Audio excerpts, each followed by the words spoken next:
Hello everybody, this is Anand Raj Anand. Welcome to our channel Sanskar Gurukulam. आइए हम लोग बात करते हैं पिछले एपिसोड को, जहाँ पे ख़त्म किए थे उसी चीज़ को लेके आगे बढ़ते हैं। हमने वैसे पिछले एपिसोड में बात किया था इंग्लिश पैडागॉजी, जो कि एमपी डीएलएड फर्स्ट ईयर, साथ ही साथ यह टॉपिक अन्य जो राज्य द्वारा जो एग्ज़ाम ली जाती है डीएलएड की, वहाँ पे भी ये देखने को मिल जाता है। साथ ही साथ इंग्लिश पैडागॉजी जो बीएड की जो सेकेंड ईयर है, वो फर्स्ट ईयर की जो फर्स्ट सेमेस्टर में होती है, वहाँ पे भी आपको देखने को मिल जाती है। तो आइए हम इसी चीज़ को आगे बढ़ाते हैं। हमने पिछले दिनों जो बात किया था, पिछले वीडियोस में जो बात किया था, उसी चीज़ को आगे बढ़ाते हैं। तो शुरू करने से पहले एक छोटा सा रिक्वेस्ट है कि हमारे इस वीडियो को ज़्यादा से ज़्यादा लाइक करें, शेयर करें और कमेंट करें, ताकि हमारी जो अपडेशन है वो आपके तक पहुंच पाए और लोगों तक पहुंच पाए, और वो जो है अपना जो है वो प्रॉफिट मेरे से ले सके, मेरा अनुभव को वो जान सके। चलिए हम लोग बात करते हैं सेकंड पॉइंट, जो कि पहला पॉइंट हमने कंप्लीट किया था। आज सेकंड पॉइंट बात करेंगे, वो होगा मल्टी कल्चरल, है ना। सेकंड पॉइंट जो है हमारा वो है मल्टी कल्चरल।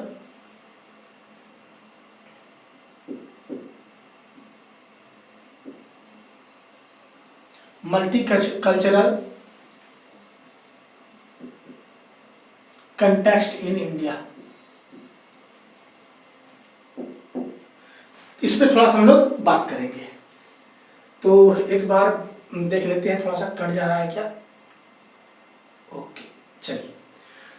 तो हम लोग यहाँ बात करेंगे multi cultural context in India. इसमें से भारत में जो बहुसांस्कृतिक है, इसका क्या इफेक्ट है, इसके वजह से क्या समस्याएं आती है, और ऐसे केस में जो है एक शिक्षक को कैसा रोल प्ले करना चाहिए, इन सारे चीज़ों को हम लोग यहाँ पे डिस्कस करेंगे। वैसे students, I have already discussed about this that in our country India there is the diverse field. It has the diverse platform where the diversity of the culture, of the language, of the many systematic changes we see. साथियों, मैंने बताया भी था कि हमारे इस भारत में क्या है कि हर एक 5 किलोमीटर के दूर के बाद, है ना, हर एक 5 किलोमीटर के दूरी में जो है आपको यहाँ पे भाषा में परिवर्तन मिलेगा, साथ ही साथ यहाँ पे संस्कृति में परिवर्तन मिलेगा, यहाँ का आचार विचार हर चीज़ मतलब उसमें परिवर्तन मिलता है। यही डाइवर्स जो हमारे इंडिया में देखने को मिलता है। तो इस डाइवर्स में एक टीचर को कैसा रोल प्ले करना चाहिए, इनमें हम लोग बात करेंगे। एक एक करके पॉइंट भी सारा पॉइंट लिखते चलते हैं। तो हम लोग लिखेंगे कि इन इंडिया, है ना, हमारे भारत में क्या है, तो कहिएगा in our India the languages and the taste of water also, है ना। ये चीज को लिखेंगे आप। पानी का भी जो है स्वाद बदल जाता है यहाँ पे। भारत में हर एक 5 किलोमीटर के बाद जो है पानी का स्वाद बदलता है। यहाँ की भाषा की स्वाद मतलब भाषा जो उनकी चेंजिंग होती है, साथ ही साथ उनकी संस्कृति में चेंजिंग आती है। ये सारी चीजें देखने को मिल जाता है ना। तो लिखेंगे कि यहाँ पे लिख दीजिए कि डाइवर्स कल्चर, है ना, diverse culture in India, diverse culture in India. यहाँ पे संस्कृति में क्या है, तो बहुत सारी संस्कृति यहाँ पे क्या है, तो विविध है। ये वैविध्यपूर्ण जो संस्कृति है, इस पे ये हमारा भारत बात करता है। अगर इस पॉइंट को, चूंकि वहाँ पे आपको डिस्क्रिप्टिव में लिखना पड़ेगा, तो आप एक एक करके इस पॉइंट को छोटा छोटा करके आप लिख सकते हैं। हम अगर यहाँ पे ज़्यादा पॉइंट को डिस्कस कर देंगे तो आप इसको बना के फिर से लिख सकते हैं। तो डाइवर्स कल्चर इन इंडिया की अगर बात करें, तो we know that in our country there is the diverse, है ना, there is the diversity in the cultural and in their language and also in the taste of water, है ना। हमने बताया कि प्रत्येक 5 किलोमीटर के बाद पानी की स्वाद, यहाँ की भाषा, यहाँ की बोली, यहाँ की संस्कृति, यहाँ का रहन सहन, तौर तरीके, एथनिसिटी, सारे चीज क्या होता है, ये तो वैविध्यपूर्ण है भारत में। पहला बात आपको समझ में आ रही होगी। फिर अगर बात करें तो इन इंडिया हमारे भारत में ही it is a great diversity in language and culture. हमारे भारत में क्या है, तो हमारे भारत में वैविध्यपूर्ण है। क्या है, तो डाइवर्सिटी है। किसमें, तो लैंग्वेज और कल्चर में। क्लियर, यहाँ पे कोई दिक्कत नहीं होनी चाहिए। And also we know that अगर हमारे यहाँ पे डाइवर्स है, ध्यान दीजिएगा, अगर डाइवर्स है तो डाइवर्स किसमें है, ध्यान दीजिएगा। डाइवर्स की बात करेगा तो लैंग्वेज में, लैंग्वेज में डाइवर्सिटी है, वहीं पे कल्चर में डाइवर्सिटी है। टेस्ट ऑफ वाटर सेक्चुअली में कोई लेना देना है नहीं, उसके रहन सहन से मतलब नहीं है, हमको यहाँ पे लैंग्वेज से बात करना है, कल्चर के पर्सपेक्टिव में। अब ध्यान दीजिएगा कि अगर इनका कल्चर की बात करें तो इनका क्या होगा, इनकी ड्रेसेस अलग अलग होंगे, है ना, इनका ड्रेसेस क्या होगा, अलग अलग होंगे। अब ड्रेसेस अगर अलग अलग होंगे तो इनका बिहेवियर भी अलग अलग का होगा, है ना। और बिहेवियर जब इनका अलग अलग होगा तो ध्यान दीजिएगा उनका जो व्यवहार अगर अलग है तो उनका मोरालिटी जो है, नैतिकता भी उन्हीं के अनुसार होगा। समझिएगा बात को। तो मोरल हो जाएगा, तो मोरल अकॉर्डिंग टू देम, उसके अनुसार उसका क्या हो जाएगा, रहन सहन हो जाएगा।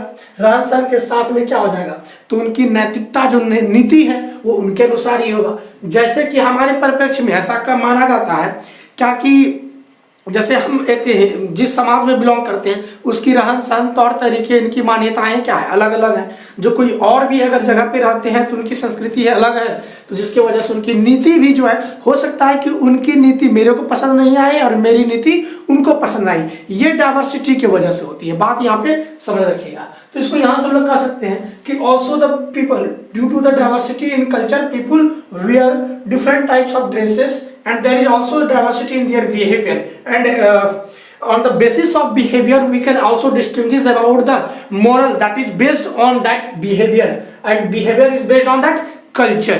इस प्रकार से दूसरे को वो इन्फ्लुएंस करते हैं। तो क्लियर यहाँ पे। अब यहाँ पे इतने सारी चीजें होने की वजह से क्या होता है, यही सारी चीज जब होती है तो यहाँ हम कह सकते हैं कि ये हमारा डाइवर्स है ना, क्या है, तो ये मल्टी कल्चरल है। मल्टी कल्चरल समझ रहे हैं ना पार्ट को। अब मल्टी कल्चर कैसे हुआ, ये डाइवर्स तो है लेकिन डाइवर्स में मल्टी कल्चर कैसे हुआ। जैसे सपोज समझिएगा बात को, जैसे कि एक विद्यार्थी है अपने घर पे, एक बच्चा एक घर पे है, जैसे ही वह अपने समाज से उठकर अपने विद्यालय को जाता है तो उस विद्यालय में हर एक अलग अलग संस्कृति के बच्चे आते हैं, अलग अलग समुदाय के बच्चे आते हैं, अलग अलग धर्म के बच्चे आते हैं, अलग अलग वर्ग के बच्चे आते हैं, और वहाँ पे उनमें जो है विभिन्नताएं देखी जाती है। अब बच्चे उनके साथ में रहन रहते उनके साथ में रहते सामंजस्य स्थापित करते हैं और एक दूसरे को वो जान पाते हैं।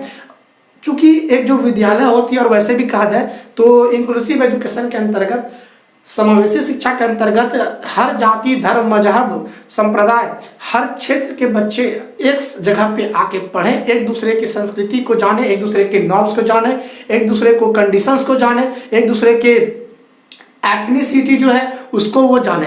तो इसलिए जो है समावेशी शिक्षा में यह बड़ा ही एक बहुत अच्छा रोल प्ले करता है। अब due to the diverse culture in our country, है ना, due to the diverse culture in our country, suppose मैंने एक एग्जांपल दिया आपको कि एक बच्चा है अपने घर में जो कि अपने विशिष्ट संस्कृति में था, ये जब विद्यालय को जाता है, विद्यालय बाद कॉलेज जाते हैं तो इनका दायरा क्या होता है, बढ़ जाता है, इनकी फील्ड बढ़ जाती है, और उस फील्ड के जितने भी एलिमेंट है, जितने भी पीपल हैं, जितने भी उनके फ्रेंड हैं, पियर्स हैं, तो वो अलग अलग समुदाय से आते हैं, अलग अलग संस्कृति से आते हैं, अलग अलग कल्चर से आते हैं, है ना, अलग अलग कम्युनिटी से आते हैं, और अलग अलग जो है क्लासेस से आते हैं, जिसके वजह से उनमें क्या होती है, डाइवर्सिटी होती है। और उन पे डिफरेंसेस होने की वजह से, चूंकि वो लोग एक ही प्लेटफॉर्म में रहते हैं, तो उनके अंदर में क्या चीज हो जाती है, तो मल्टी कल्चरलिज्म उसके अंदर में फॉलो हो जाती है।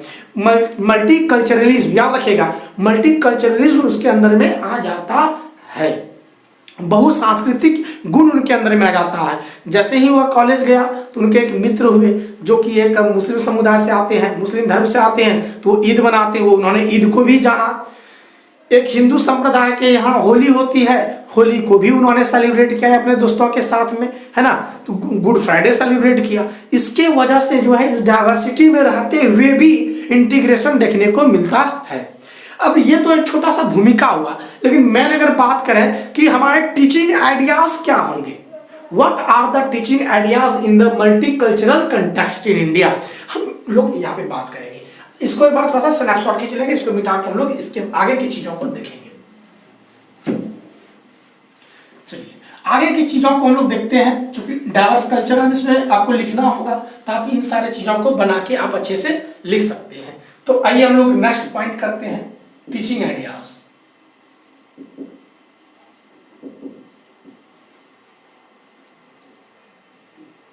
टीचिंग आइडियाज पे अगर बात करें तो देखिएगा, एक इंग्लिश टीचर को क्या करना चाहिए।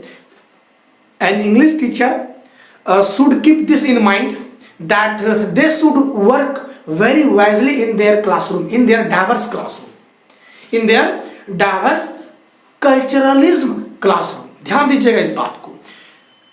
Suppose you are an English teacher, you are an English teacher and you should have to give, है ना, you should have to take the class, English class।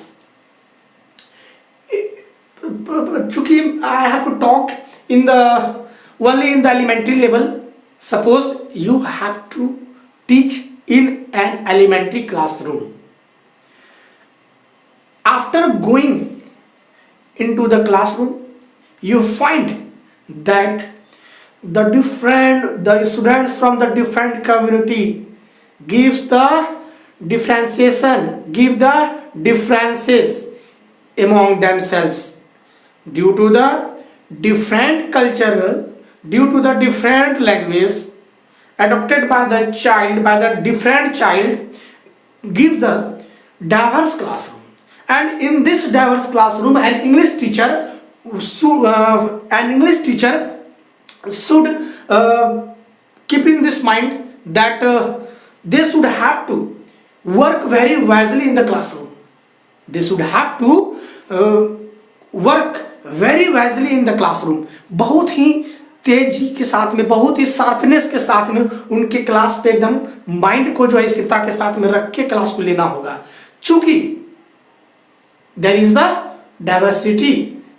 The diversity among the students, because many of the students belonging from the different community, someone belongs from the Hindu community, someone belongs from the Punjabi community, and many communities, but you have to go through the class and making the class very interesting.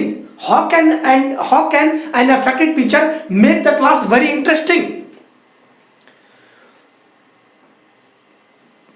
On the basis of their prior language, their vernacular language, and an English teacher should have to know some ideas about their vernacular language, है ना। And after that, on the basis of vernacular language or mother tongue, we should ascend the class on the basis of their prior language, on the basis of their vernacular language।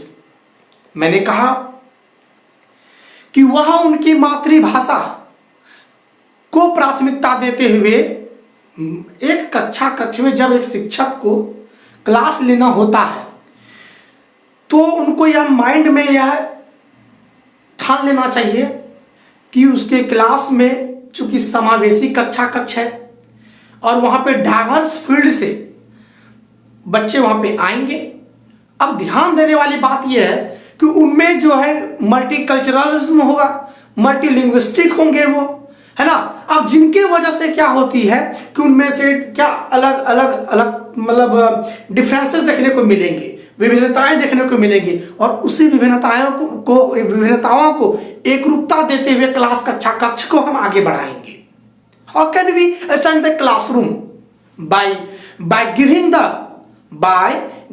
the priority to their mother tongue in an elementary classroom।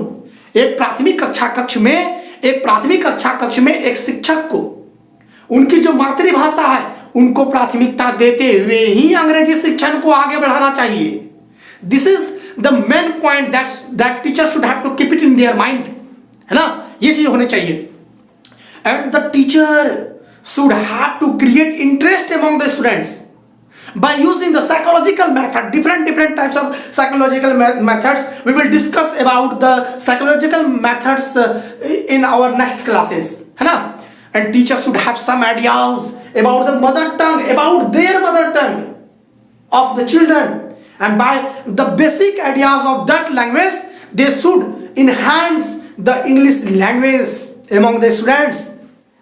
And the teacher should teach English by using different psychological methods, which is applicable during the experimental classroom. These are the main facts. Let me write some points about this one. Okay? तो पहला अगर हम लोग बात करें तो पहला बात हमने आपको बताया, an English teacher, है ना? An English teacher should keep it in mind that they have to take the class very wisely. Class very wisely, बहुत ही शार्पनेस ऑफ माइंड के साथ उन क्लास को लेना पड़ेगा. And the teacher should have to, next point अगर बात करें, the teacher should have to create the interest among the students. एक क्लास, एक कक्ष तभी रुचिकर हो सकता है जब आप उनके अनुरूप, उनके लिए आप शिक्षा को प्रोजेक्ट करेंगे, उनके अनुसार प्रोजेक्ट करेंगे. If they are not able to, if they are not in a position to gain the ideas or thoughts from you, then this is not the best part. Okay? थोड़ा सा शायद बगल से DJ cross कर रही है तो आवाज में कुछ दिक्कत हो रहा है. कुछ देर के लिए हम उसको ब्रेक कर लेते हैं ना.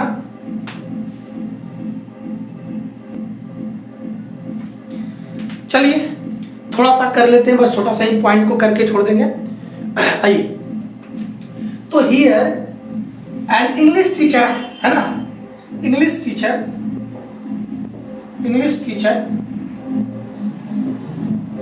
टीचर हैव टू क्रिएट, है ना, आप अच्छे से लिखेंगे ना, create the interest among the student, among the,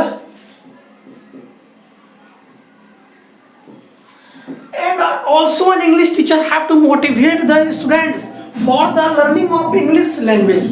Also the teacher have to motivate this one.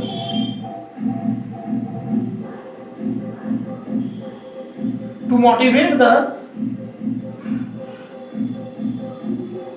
students for learning of English.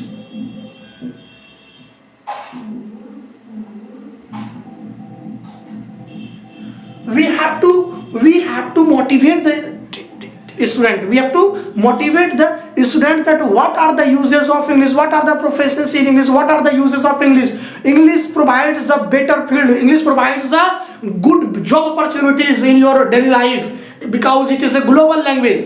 It is a global language, and we have to motivate this one. We have to motivate by using this point. How an English is more beneficial for the people, for the today's people. How it is necessary for the today's people, because it provides the better good opportunities, job opportunities, है ना? And it is this language is globally used among the world. So in this types we have to motivate the students for learning of English. Okay, the next point, the teacher should have the some ideas about the vernacular language of the child. इस बात को भी लिखेंगे. The teacher should have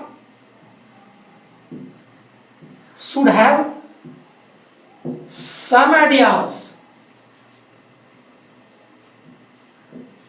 about the students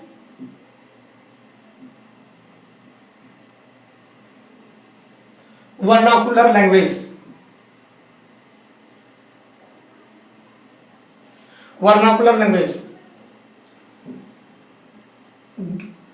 should give provide the teacher should have to the teacher should give the priority to their languages and after that assign the class, है ना। इस चीज को आप लोग बना के इसको लिख सकते हैं, क्योंकि आपके एग्जाम में ज्यादातर क्वेश्चन जो डिस्क्रिप्टिव आएंगे, अगर आप इन पॉइंट्स को देखेंगे तो इन पॉइंट्स के माध्यम से आप ज्यादा से ज्यादा चीज को लिख सकते हैं, है ना। और वैसे मैं पीडीएफ इनकी जो है आपको दे दूंगा, आप टेलीग्राम चैनल के माध्यम से इनके सारे पीडीएफ को ले सकते हैं, जो कि अपना ही लैंग्वेज होगा और बड़ा ही जबरदस्त होगा, आप उसको लिख सकते हैं। और वैसे जिनकी इंग्लिश अच्छी है तो वो उनको बना के और भी अच्छे तरीके से आप लिख सकते हैं। Here the teacher should have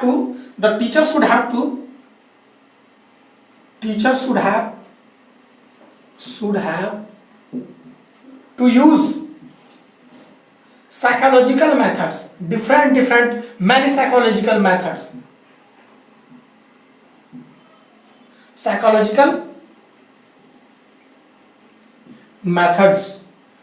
as applicable during the experiment, है ना।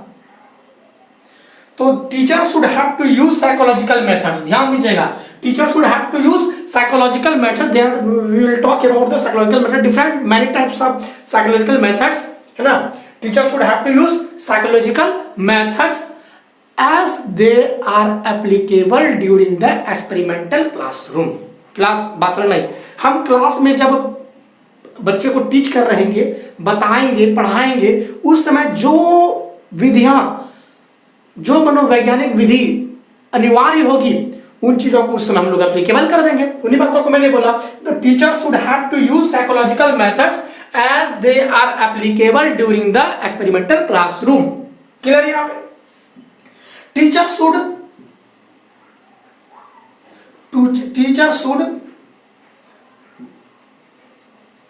create the interest. The teacher should create the interest among the students.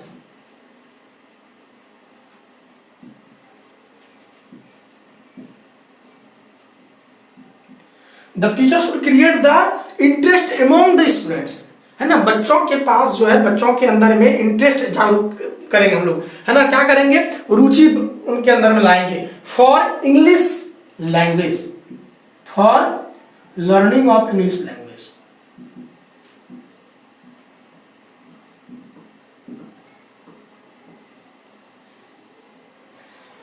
तो आप इन सारे तथ्यों के आधार पर मल्टीकल्चरल कंटेक्स्ट इन इंडिया को भी आप अच्छी तरह से डिफाइन कर सकते हैं। हमने 6 पॉइंट्स कहा था, 6 पॉइंट्स में से 2 पॉइंट्स में 30 और भी सारे पॉइंट्स को एक एक करके सारे पॉइंट्स को कवर कर देंगे। और मैं आपसे वादा करता हूं कि पूरे के पूरे सिलेबस को मैं आपको कंप्लीट कर दूंगा। और आपसे थोड़ा सा यही रिक्वेस्ट रहेगा कि हमारे इस वीडियो को ज़्यादा से ज़्यादा शेयर करेंगे। अगर अच्छा लगे तो आप लाइक करेंगे, साथ ही साथ एक अच्छा कमेंट भी कर सकते हैं। इससे हमें और भी मोटिवेशन मिलेगा और उस मोटिवेशन के बेस पे लेके हम और भी अच्छे अच्छे वीडियोस को ला सकते हैं। मैं एक बार फिर से अवगत करा दूं कि सीटेट एग्जाम्स के लिए भी ये इंपॉर्टेंट है। वैसे सीटेट के लिए भी अलग से हमारी वीडियोस जारी होती है, उन्हें भी आप देखें और आप लाभान्वित हो। तो चलिए हम इसी जगह से इसी पॉइंट को यहीं पे रोकते हैं और फिर मिलेंगे अगले पॉइंट लेके अगले एपिसोड पर। बने रहेंगे हमारे साथ इसी तरीके से। जय हिंद, जय भारत, जय गुरुदेव।